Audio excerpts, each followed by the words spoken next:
Disiram saat salat oleh ibu mertua, dihina tiap hari seperti pembantu, dan dianggap perempuan tak tahu diri hanya karena aku diam-diam belajar cari uang dari HP tua.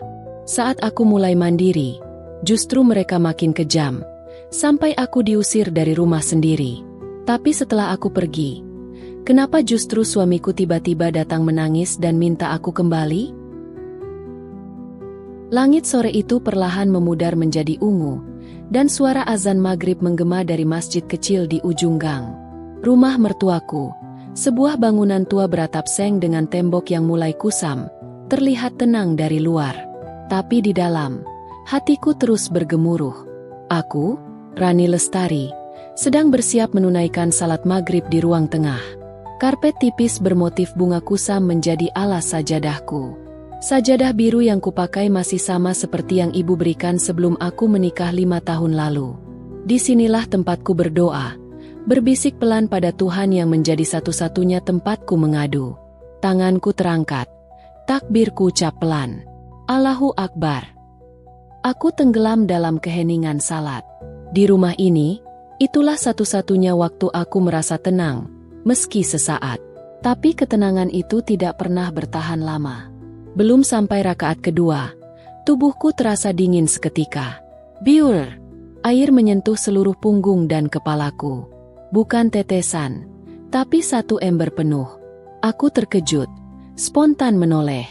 Di sana, berdiri Bu Lastri, ibu mertuaku, dengan daster batik lusuh dan wajah tanpa ekspresi. Salatnya kelamaan, kerjaan dapur belum kelar, katanya ketus. Seolah yang baru saja ia lakukan bukan hal besar. Aku membeku. Air mengalir dari rambutku, membasahi mukena, menetes ke lantai yang barusan aku pel. Tapi mataku tak bisa berkedip. Tenggorokanku tercekat. Sakit bukan hanya di kulit, tapi di dalam hati. Tak ada rasa bersalah di wajahnya. Tidak ada. Ia hanya menaruh ember kosong di samping dapur, lalu berjalan pergi seperti biasa. Seolah menyiram menantunya saat salat adalah hal lumrah. Tanganku gemetar. Aku hanya bisa duduk, diam. Tubuh menggigil karena air dan rasa malu yang menyesakkan dada. Tak ada yang melihat. Tak ada yang membela. Suamiku, Bayu, belum pulang dari kantor. Seperti biasa, aku sendirian menghadapi segalanya. Aku tak tahu mana yang lebih menyakitkan. Air dingin yang menyiram tubuhku, atau kenyataan bahwa aku hanya dianggap pembantu di rumah ini. Malam itu, untuk pertama kalinya aku merasa, mungkin aku bukan hanya kehilangan hak sebagai istri, tapi juga kehilangan diriku sendiri. Pagi hari di rumah Bu Lastri selalu terdengar sama. Suara sendok membentur piring, seruan menyuruh bangun, dan aroma minyak goreng yang entah kenapa tak pernah terasa nikmat. Aku bangun lebih pagi dari siapapun di rumah ini. Sebelum adzan subuh berkumandang, aku sudah berdiri di dapur, menggenggam ulekan sambil menahan kantuk yang belum sempat usai. Sudah 5 tahun aku tinggal di rumah ini. 5 tahun tanpa pelukan. 5 tahun tanpa sapaan hangat dari suami yang katanya dulu mencintaiku. 5 tahun menjadi istri, tapi tak pernah merasa menjadi bagian dari keluarga ini. Aku masih ingat, awal menikah dulu aku sempat berharap rumah ini akan menjadi tempat hangat, tempat bertumbuh bersama. Tapi yang terjadi justru sebaliknya. Aku seperti tumbuh terbalik, dipaksa dewasa oleh luka, bukan cinta. Pagi ini, seperti biasa, aku menyiapkan sarapan untuk semua penghuni rumah. Nasi, tempe goreng, sambal, teh hangat. Semua sudah terhidang di meja ketika mereka bangun. Tapi tak ada satupun yang bertanya apakah aku sudah makan. Mereka makan dalam diam, lalu pergi satu persatu. Hanya suara pintu kamar dan langkah kaki yang jadi pengantar keheningan. Aku membersihkan meja sambil menahan perih di ujung mata. Bukan karena lelah jasmani, tapi karena setiap hari aku menanti sebuah ucapan sederhana, terima kasih, yang tak pernah datang. Siang hari, aku menyapu halaman, mengepel lantai, mencuci baju dua keluarga, dan menyetrika. Kadang, saat ada sisa waktu, aku duduk di sudut dapur, menulis di buku catatanku. Bukan puisi atau cerita indah, tapi isi hati yang tak pernah punya tempat untuk keluar. Bayu, suamiku, jarang bicara kalau di rumah. Kalaupun bicara, hanya seputar, baju kerja di mana? Atau, ibu udah makan belum? Aku, seperti udara saja, terlihat, tapi tak pernah diperhatikan. Aku mulai berpikir, apa benar aku menikah karena cinta? Atau hanya karena takut dianggap tak laku oleh keluarga sendiri? Malam hari jadi waktu yang paling menyesakkan. Suara motor Bayu menandakan jam ujian batin dimulai. Ia akan pulang, meletakkan tas, lalu duduk bersama ibunya. Dan aku, kembali menghilang dari percakapan. Pernah suatu malam, aku mencoba berbicara, ingin bercerita soal perasaanku. Tapi Bu Lastri memotong dengan sinis. Kalau capek jadi istri, mending gak usah nikah. Dan Bayu hanya diam, matanya tidak berani menatapku. Bahkan ia tak bertanya kenapa aku menangis diam-diam di balik pintu kamar. Malam-malamku tak lagi diisi pelukan. Tak ada dekapan, tak ada genggaman. Yang ada hanya tubuh yang berbaring di kasur tipis, menghadap tembok, sambil bertanya dalam hati, sampai kapan aku akan kuat? Rumah ini penuh orang, tapi aku selalu merasa sendirian. Jarum jam menunjuk angka 7 malam. Udara mulai dingin, tapi di dalam hatiku justru terasa panas. Bukan karena suhu, tapi karena satu hal yang paling kutakuti tiap hari, suara motor Bayu di depan rumah. Itu tandanya dia pulang kerja. Dan itu pula tandanya, pertarungan mental malam hari dimulai. Aku buru-buru menyiapkan teh hangat di gelas favoritnya. Makan malam sudah kutata rapi di meja. Nasi hangat, sayur sop, dan ayam goreng kesukaannya. Semua sudah siap. Tapi entah mengapa, setiap malam selalu terasa seperti ujian yang tak pernah lulus. Bayu masuk tanpa banyak bicara. Wajahnya lelah. Tapi bukan padaku ia bersandar. Ia langsung menuju kamar ibunya, menyalami tangan Bu Lastri sambil duduk bersila di depannya. Mereka mulai bercakap, tertawa kecil. Lalu, seperti biasa, mataku tertuju pada ekspresi ibunya yang perlahan berubah. "Mas, kamu itu harus lebih tegas ya. Istrimu itu dari tadi main HP mulu. Rumah belum disapu, baju belum dilipat, malah asyik ngelamun di dapur." Aku menelan ludah. Apa yang dikatakannya jelas kebohongan. Tapi seperti biasa, aku memilih diam. Bayu menoleh ke arahku yang sedang berdiri di ambang pintu dapur. "Kamu ngapain aja hari ini, Ran?" Tanyanya datar. Aku ingin menjawab. Ingin sekali menjelaskan panjang lebar bahwa hari ini aku mencuci 2 ember baju, menyapu 3 kali karena anak tetangga main tanah di halaman. Bahkan tadi siang aku sempat tersandung dan lututku berdarah. Tapi semua itu terasa sia-sia. Kalimat sudah terkubur sebelum sampai ke lidah. Aku, nyuci, Mas, terus beresin dapur, ngurus rumah. Jawabku pelan. Bu Lastri menyelutuk lagi. "Itu tuh, kalau perempuan gak kerja, bisanya cuma ngeles, malas, dikit-dikit ngeluh." Bayu hanya menghela napas. Tak membela, tak juga menyudahi.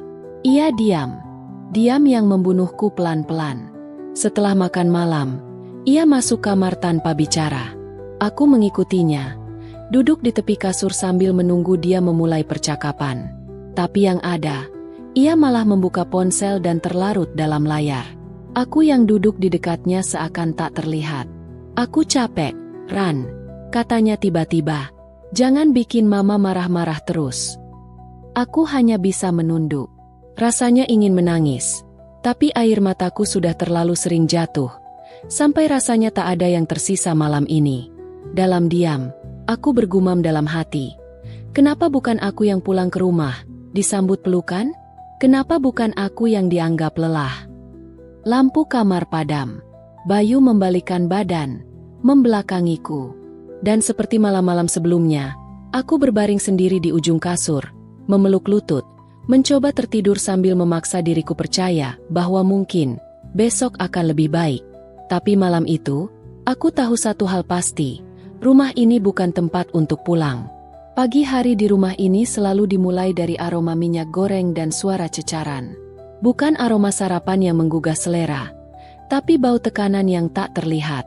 Aku berjalan ke dapur dengan langkah berat. Mata masih mengantuk, tubuh pegal. Tapi tak bisa menunggu lebih lama karena suara Bu Lastri sudah menggema dari ruang tamu. "Rani, kamu tuh bangun udah siang banget. Telur belum diceplok. Air belum direbus. Mentang-mentang jadi istri. Jadi seenaknya." Padahal jam baru menunjukkan pukul 5:20. Tapi memang, di rumah ini, tak ada definisi cukup, tak ada kata memuaskan. Selalu salah, selalu kurang. Aku menyalakan kompor. Wajan diletakkan, minyak dituangkan. Tanganku mulai terbiasa bergerak otomatis. Namun pagi ini, entah kenapa, jantungku berdetak lebih cepat. Mungkin karena semalaman aku tidur dengan dada sesak, atau karena mimpi buruk tentang dimarahi ibu mertua sambil disaksikan semua tetangga. "Astaga, tumisnya gosong, Ran!" teriak Bu Lastri dari balik bahunya yang kini berdiri di sampingku. Aku kaget, wajan sedikit tersenggol, dan minyak panas muncrat ke tangan kananku. Perih, tapi aku tahan. Aku tak berani mengeluh. Karena kalau aku bersuara, pasti yang keluar bukan hanya keluhan, tapi juga tangis yang sudah lama ku tahan. "Masak 5 tahun masih gosong juga? Kamu tuh sekolah sampai mana sih dulu?" katanya sambil nyengir sinis, tangannya melipat di dada. Aku diam, menatap tembok dapur yang mulai mengelupas, sama seperti kesabaran di dalam dadaku. Di rumah ini, dapur bukan sekadar tempat memasak, tapi tempat ujian mental. Tempat luka-luka tak berdarah disajikan setiap hari bersama nasi dan sayur. Bu Lastri kadang suka menyenggol sengaja, membuat sendok jatuh, atau menjatuhkan wadah berisi tepung. Lalu ia akan menyuruhku membersihkan semuanya, sambil berkomentar seperti, "Hidup kamu ini berantakan, kayak dapur ini." Saat itu, aku seperti tak lebih dari debu di ujung meja, dianggap hanya ketika kotor. Siang harinya, aku membersihkan lemari bumbu, bukan karena disuruh, tapi karena aku ingin mengalihkan diri dari suara-suara jahat. Tapi bahkan ketika aku berinisiatif, ia tetap mencibir. "Jangan sok rajin, Ran. Kamu tuh bukan calon menantu idaman, ngerti?" Ucapan itu mengiris, karena aku tak pernah merasa menjadi menantu. Bahkan aku tak tahu apakah pernah dianggap bagian dari keluarga. Malam hari, saat rumah mulai sunyi, dapur berubah menjadi tempat pelarianku. Setelah semua pekerjaan selesai, aku duduk sendirian di sana, memeluk lutut di pojokan dekat kulkas. Lampu sudah mati, hanya cahaya lembut dari kulkas yang menyala sesekali ketika kubuka untuk mengambil segelas air putih. Di sana aku menulis, di buku kecil bersampul biru, satu-satunya milikku yang belum disentuh siapapun. Di halaman malam itu, kutulis, ada hal-hal yang lebih pedih dari disiram air saat salat, yaitu disiram kata-kata setiap hari, tanpa henti, tanpa jeda, sampai kau lupa rasanya dihormati. Buku itu adalah saksi. Ketika aku tak bisa berteriak, aku menulis. Ketika aku tak punya tempat bersandar, aku bertumpu pada huruf-huruf yang kutoreh dengan pensil tumpul. Aku mulai sadar bahwa kalau aku tak segera bangkit, aku akan tenggelam dalam dapur ini, dalam hidup ini, dalam luka ini. Aku mulai mencari-cari alasan untuk bertahan. Tapi semakin dicari, semakin sulit ditemukan. Sampai akhirnya aku sadar, aku harus menciptakan alasanku sendiri. Aku harus mencari jalan keluar, entah lewat apapun itu. Dan malam itu, untuk pertama kalinya, aku tidak hanya menulis curahan hati. Aku menulis rencana. Aku duduk di lantai kamar, menghadap jendela kecil yang sudah berdebu. Malam ini, aku tak bisa tidur. Bukan karena suara jangkrik atau kipas angin yang berderit, tapi karena satu pertanyaan yang terus terngiang di kepala. Siapa aku sebelum semua ini? 5 tahun lalu, aku adalah mahasiswa tingkat 3 jurusan ekonomi syariah. Aku suka membaca jurnal, aktif di organisasi kampus, dan punya cita-cita sederhana, bekerja di koperasi desa, punya penghasilan sendiri, dan bisa membahagiakan orang tua. Waktu itu, aku percaya kalau cinta bisa menunggu, tapi hidup berkata lain. Bayu datang sebagai sosok yang terlihat tenang dan bertanggung jawab. Ia lebih tua 2 tahun, anak laki-laki satu-satunya, dan katanya, siap membimbingku ke arah yang lebih baik. Orang tuaku bahagia. Apalagi ketika Bu Lastri datang membawa hantaran lamaran dengan wajah manis dan senyum lebar. Semua terlihat sempurna. Aku yakin, dengan menikah aku tetap bisa melanjutkan kuliah, dan mungkin bekerja setelah lulus. Tapi harapan tinggal harapan. Sebulan setelah menikah, aku diminta berhenti kuliah. Perempuan itu tugasnya di dapur, bukan di kampus, kata Bu Lastri sambil menatapku tajam. Bayu tak melawan. Bahkan ia membujukku agar menuruti. Sebentar aja kok, nanti kalau udah punya anak, kamu bisa lanjut lagi. Anak, bahkan sampai hari ini, aku belum dikaruniai keturunan. Tapi hidupku justru penuh dengan tekanan, seolah aku mandul, tak berguna, dan harus ditekan untuk membayar ketidakberdayaku. Lambat laun, buku-buku kuliahku ditumpuk di dalam kardus dan disimpan di loteng. Laptop lamaku rusak karena baterainya kembung, dan tak pernah dibetulkan. Setiap hari aku terjebak dalam rutinitas yang mematikan pikiran. Masak, nyuci, bersih-bersih, diam. Pernah suatu hari aku minta izin ikut pelatihan menjahit gratis di kelurahan. Tapi Bu Lastri menatapku seperti aku minta izin untuk pergi ke diskotik. Kamu masih kurang kerjaan di rumah ini? Mau kabur dari tanggung jawab? Katanya tajam. Sejak saat itu, aku berhenti meminta, berhenti berharap, dan perlahan, aku kehilangan percaya diri. Kini, saat kutatap bayanganku sendiri di jendela, aku tak lagi mengenali wajah ini. Perempuan bermata sayu, rambut diikat seadanya, pipi tirus karena jarang makan cukup. Di mana Rani yang dulu suka diskusi ekonomi, suka menulis artikel, dan bercita-cita punya bisnis sendiri? Yang tersisa kini hanyalah istri yang tak pernah dihargai. Menantu yang hanya dianggap tukang bersih-bersih. Perempuan yang bahkan tak yakin apakah dirinya masih pantas disebut manusia utuh. Tapi malam ini, saat kubuka kembali buku catatan di pangkuanku, aku menemukan secari kertas dari masa lalu, tulisan tanganku sendiri, entah kapan aku menulisnya. Kalau kamu berhenti sekarang, kamu hanya akan jadi cerita gagal yang tak pernah mencoba keluar dari kerangkeng. Tanganku gemetar membaca tulisan itu. Mungkin aku menulisnya saat masih kuliah, sebagai pengingat untuk masa depan. Dan ternyata, masa depan itu sekarang, saat aku benar-benar terkekang. Tangis jatuh begitu saja. Tapi kali ini bukan karena lemah. Aku menangis karena aku sadar. Aku masih ingin jadi diriku yang dulu. Aku masih punya nyala, meski kecil. Dan kalau aku tak punya kualifikasi apa-apa sekarang, aku harus menciptakannya dari nol. Dari sisa-sisa diri yang pernah dipaksa mati. Aku bukan bodoh. Aku hanya ditahan terlalu lama dalam sangkar. Dan malam itu, untuk pertama kalinya, aku membuka YouTube dengan hati berdebar. Ku ketik satu kata yang terasa asing sekaligus akrab. Belajar dari nol. Pagi itu, setelah menyapu halaman dan mencuci 2 ember penuh cucian, aku duduk sebentar di teras belakang. Udara masih segar. Tapi pikiranku tetap kusut. Di tanganku ada ponsel butut dengan layar retak. Warisan dari Bayu 2 tahun lalu. Satu-satunya hiburanku di sela-sela kerja rumah. Kubuka aplikasi Facebook, tanpa tujuan, hanya sekadar mengalihkan perhatian dari suara Bu Lastri yang sedang menegur keponakannya di dalam rumah. Saat jempolku menggulir layar, mataku terhenti pada satu nama, Intan Maharani. Aku terdiam. Sudah bertahun-tahun aku tak melihat namanya. Kami dulu satu kelas waktu kuliah. Intan adalah sahabat yang paling dekat denganku. Cerdas, kritis, tapi selalu tahu kapan harus lembut. Kami sempat berjanji akan sukses bareng. Tapi setelah aku menikah, aku perlahan menjauh dari semua orang, termasuk dia. Tanganku gemetar mengetik pesan. Tan, kamu masih ingat aku? Tak sampai 5 menit. Balasan masuk.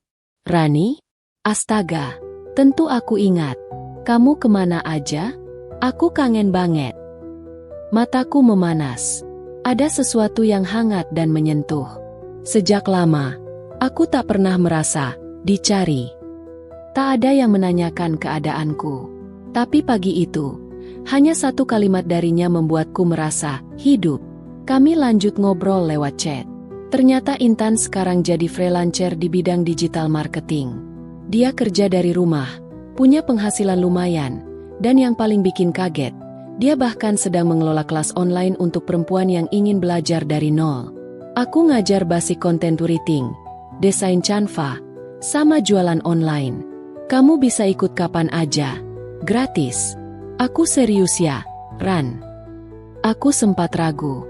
Aku bilang, aku gaptek, Tan. Udah lupa semua. Laptop rusak, HP lambat.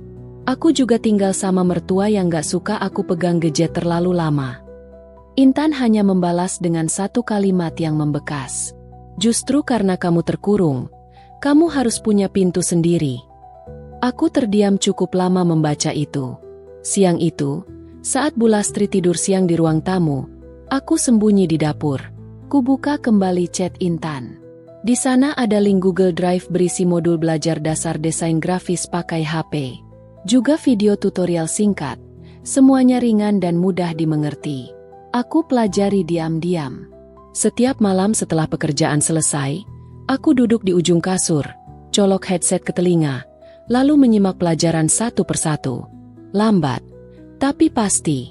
Walau sering tersendat karena sinyal jelek, aku tetap lanjut. 1 minggu berlalu. Aku berhasil membuat satu desain sederhana untuk promosi produk sabun herbal, materi latihan dari Intan. Saat kukirim ke dia, balasannya membuat dadaku sesak oleh rasa bangga yang belum pernah muncul selama bertahun-tahun. Kamu masih punya bakat, Ran. Kamu cuma dikurung. Tapi bakat itu nggak mati. Sejak itu, aku mulai punya alasan bangun pagi. Bukan cuma karena piring kotor atau lantai yang harus dipel, tapi karena aku tahu malam nanti aku akan belajar hal baru. Aku akan belajar bukan untuk orang lain, tapi untuk diriku sendiri. Dan malam-malam berikutnya, untuk pertama kalinya, aku tersenyum di depan layar. Bukan karena konten lucu, tapi karena aku mulai mengenali diriku yang dulu. Hujan turun deras malam itu. Atap seng di atas kamar menimbulkan suara gaduh. Tapi bagiku itu justru menenangkan. Suara hujan menutupi suara-suara lain, termasuk suara hati yang selama ini selalu kutahan. Di depanku, tergeletak sebuah benda yang sudah lama kutatap dengan harapan. Laptop butut milik Bayu. Sudah beberapa bulan tak digunakan. Layarnya berdebu, baterainya rusak, dan perlu dicolok terus agar nyala. Tapi malam itu, aku nekat. Dengan jantung berdebar, aku nyalakan laptop itu secara diam-diam setelah semua tertidur. Di kamarku yang sempit, hanya lampu meja menyala redup. Aku buka modul desain grafis dari Intan, lalu mulai mencoba membuat poster sederhana. Tanganku kaku, otakku seperti mesin tua yang butuh pelumas. Tapi hatiku hangat. 2 jam pertama aku hanya bisa menambahkan teks dan mengganti warna latar. Tapi aku tak menyerah. Aku ulangi pelajaran, satu demi satu, mencatat setiap istilah asing. Rasanya seperti kembali ke bangku kuliah. Hanya saja kali ini, tak ada dosen. Hanya kemauan dan tekad. Besoknya, saat Bu Lastri pergi ke pengajian, aku kembali membuka laptop. Aku berlatih lagi, sambil terus membungkam rasa takut ketahuan. Sekali saja ketahuan, aku yakin kata-kata pedas akan kembali menyayat telingaku. Tapi ketakutan itu tak sebanding dengan semangat yang mulai tumbuh. Malam-malam berikutnya, aku mulai terbiasa mencuri waktu. Setelah semua pekerjaan selesai, setelah rumah tenang dan semua lampu dipadamkan, aku hidupkan kembali nyala kecil yang selama ini terkubur. Hari keempat belajar, Intan mengirim pesan yang membuatku hampir menjatuhkan gelas. Ran, aku masukin kamu ke grup Telegram job freelance. Gak usah takut, kamu tinggal perhatikan brief, terus coba aja. Siapa tahu cocok. Awalnya aku panik. Grup itu dipenuhi orang-orang asing yang bicara soal desain, copywriting, dan hal-hal yang dulu hanya kubaca di artikel. Tapi entah kenapa, aku tidak merasa kecil. Aku justru merasa seperti menemukan ruang di mana aku bisa bernafas. 3 hari kemudian, ada seseorang yang mencari desainer untuk promosi produk herbal. Pekerjaan sederhana, bayarannya tak seberapa. Tapi itu cukup membuat tanganku gemetar saat menulis. Permisi, saya tertarik. Ini contoh desain saya. Aku tunggu. 5 menit. 10 menit. Lalu pesan masuk. Oke, saya suka gayanya. Tolong kirim versi final malam ini. Ya. Hatiku meledak. Aku hampir menjerit. Tapi hanya bisa menangis pelan di balik selimut. Malam itu aku kerjakan dengan sungguh-sungguh. Sampai jam 2 pagi, mataku masih menatap layar yang berkedip. Pagi harinya, setelah semua sarapan dan rumah sudah bersih, aku cek ponsel. Ada transferan masuk. 50.000. Bukan jumlah besar. Tapi bagiku, itu seperti 1.000 juta. Bukan soal uangnya, tapi rasanya. Rasanya dihargai. Rasanya bisa membuktikan bahwa aku masih bisa berkontribusi, bukan hanya sebagai pelayan rumah ini, tapi sebagai seseorang yang punya kemampuan. Sore itu, saat ke warung beli sabun cuci, aku beli satu hal kecil untuk diriku sendiri, sisir baru. Sudah lama aku tak membeli apapun untuk diri sendiri. Biasanya, semua uang, kalaupun ada, akan masuk ke kebutuhan rumah tangga. Tapi hari itu, aku ingin sekali merapikan rambutku sendiri, sebagai simbol kecil bahwa aku sedang merapikan hidupku kembali. Bu Lastri melihatku menyisir rambut sambil senyum-senyum di depan cermin kecil. Apaan sih, Ran? Lagi kesurupan ya? Aku cuma senyum, karena aku tahu, mimpi besar memang harus dimulai dari hal kecil, bahkan dari senyum yang sempat lama hilang. Pagi itu terasa berbeda. Udara di dapur masih sama. Aroma minyak goreng dan suara sutil bertemu wajan masih terdengar. Tapi hatiku lebih ringan. Malam sebelumnya, aku baru saja menyelesaikan proyek freelance keduaku, membuat 5 desain banner digital untuk toko online yang menjual kerajinan tangan. Bayarannya 200.000. Buat orang lain mungkin kecil. Tapi bagiku, itu lebih dari cukup untuk menyalakan semangat yang sudah lama padam. Aku simpan uangnya rapat-rapat di dompet. Bukan untuk belanja, tapi untuk satu hal yang lebih penting, membangun harga diriku sendiri. Namun, seperti biasa, dunia dalam rumah ini tidak pernah memberi ruang untuk senyum terlalu lama. Siang itu, saat aku sedang menyapu ruang tamu, Bu Lastri tiba-tiba mendekat. Matanya tajam, dagunya terangkat sedikit. Postur khasnya kalau sedang bersiap melontarkan kalimat yang bisa membuat lutut lemas. Kamu akhir-akhir ini sering main HP. Ya? Lagi banyak chatting sama laki-laki di luar sana. Sindirnya. Aku tersentak. Enggak, Bu. Saya cuma belajar desain. Dapat proyek freelance. Wajahnya berubah. Alisnya naik. Tangannya melipat di dada. Desain? Emang kamu ngerti desain? Jangan halu. Kamu itu udah dikasih tempat tinggal, makan, listrik, air. Masa masih aja cari kerja? Kurang apa coba? Dasar perempuan gak tahu diri. Aku menggenggam sapu erat-erat, ingin membela diri. Tapi aku tahu, kata-kataku akan tenggelam sebelum selesai diucapkan. Dan kamu jangan ngajarin anak-anak tetangga tuh pakai HP di depan rumah. Nanti semua ikut-ikutan pengangguran yang sok sibuk kayak kamu. Pengangguran yang sok sibuk. Kalimat itu menancap di kepalaku. Padahal untuk bisa kerja sambil tetap ngurus rumah dan menahan diri dari amarah setiap hari itu bukan sok sibuk. Itu perjuangan. Tapi dia tak akan pernah mengerti. Karena buat Bu Lastri, menantu perempuan harusnya diam, patuh, dan melayani. Titik. Malamnya, aku curhat ke Intan lewat chat. Aku mulai capek. Tan, aku mulai dihina lagi. Tapi aku nggak mau berhenti. Intan menjawab, Ran, kamu udah mulai jalan. Jangan mundur. Kalau lingkunganmu nggak mendukung, kamu harus buat pijakan sendiri. Satu-satunya orang yang bisa bawa kamu keluar dari situ, cuma kamu.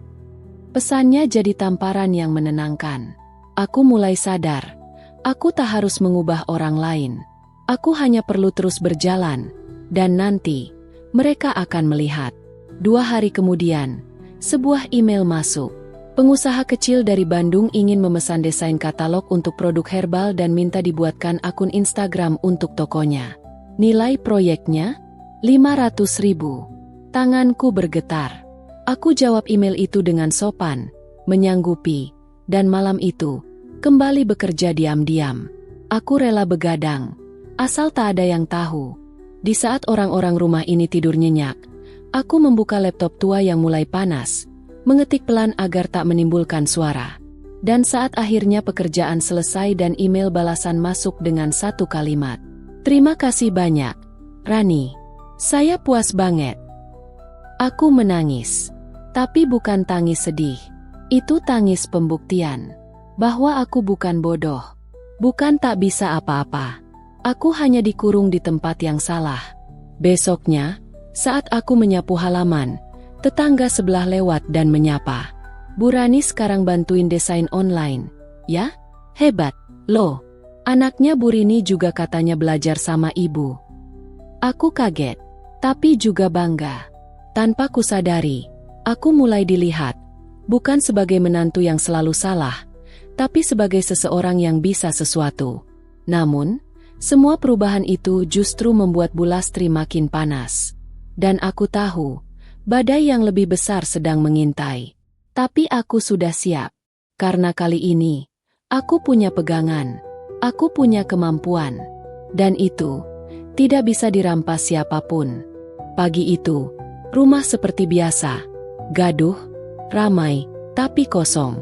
Kosong bukan karena tak ada orang, tapi karena tak ada penghargaan.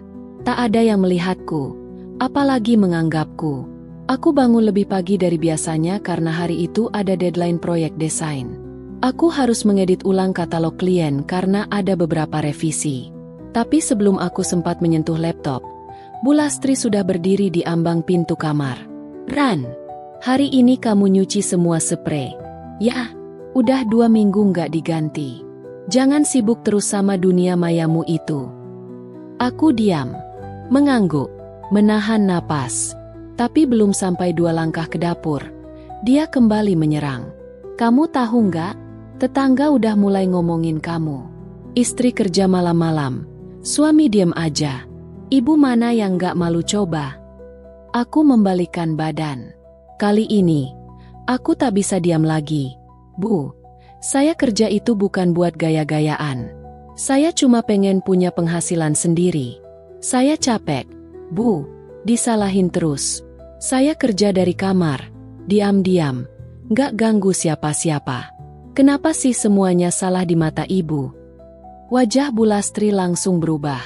Matanya membelalak. Suaranya naik 1 oktav. Berani kamu ngomong kayak gitu ke saya? Kamu lupa diri ya? Ini rumah siapa? Tanpa saya, kamu tuh tinggal di jalan. Aku gemetar. Tapi aku tetap berdiri. Tanganku mengepal. Dada terasa sesak. Lidahku pahit. Saya memang numpang di rumah ini, Bu. Tapi bukan berarti saya bisa diperlakukan kayak budak. Saya juga manusia. Saya juga punya harga diri. Dan saat itu, ces, gelas air di tangannya terlempar. Airnya mengenai bajuku. Pecahannya beterbangan di lantai. Membuatku terlonjak mundur. Mataku memanas. Tangan bergetar.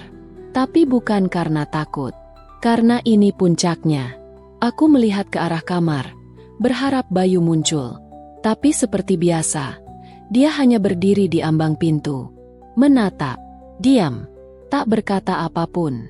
Mas, suaraku lirih. Kamu lihat sendiri kan? Tapi Bayu tetap diam, membuang muka. Dan saat itu aku tahu, aku sudah sendirian sejak lama. Hanya saja baru hari ini aku mengakuinya. Aku melangkah ke kamar, mengambil tas kecil, mengisi beberapa potong baju. Laptop tua kuletakkan hati-hati di dalamnya. Buku catatanku, yang berisi semua rasa sakit dan rencana kebangkitan. Aku peluk erat. Bu Lastri membentak dari ruang tengah. Kamu mau kemana? Belum masak, belum nyapu. Aku tak menjawab. Tak perlu. Bayu mencoba menahan lenganku saat aku melewati pintu. Kamu serius mau pergi? Aku menatapnya. Dan luka yang lama kutahan kini menjelma jadi luka yang membeku. Tak lagi berdarah, tapi membunuh pelan-pelan. Saya nggak pergi karena marah, Mas. Saya pergi karena saya sudah terlalu lama mengorbankan diri buat orang-orang yang bahkan nggak menganggap saya ada.